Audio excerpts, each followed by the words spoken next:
Today I'm making some butternut squash custard squares.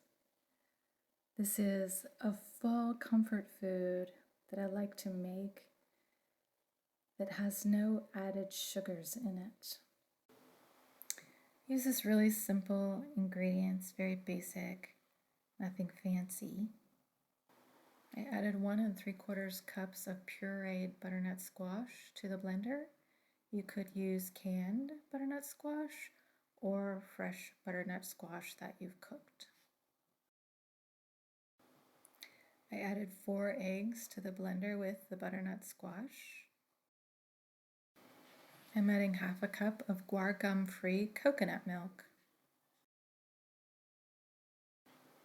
I'm chopping up some fresh ginger to go in the blender with it.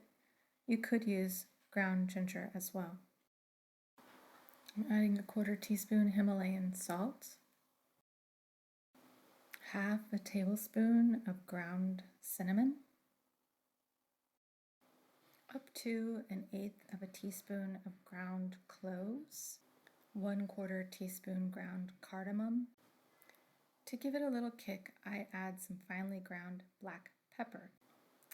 Now I just blend it all up in my blender until it's nice and smooth and totally incorporated.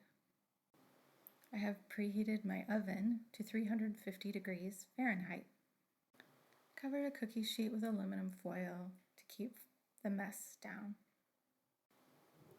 I pour the smooth mixture onto the cookie sheet. Bake it in the oven for 15 minutes. When it's firm to the touch and doesn't stick to your fingers, take it out of the oven and let it cool. Use the knife to cut the custard into squares, sort of like a brownie.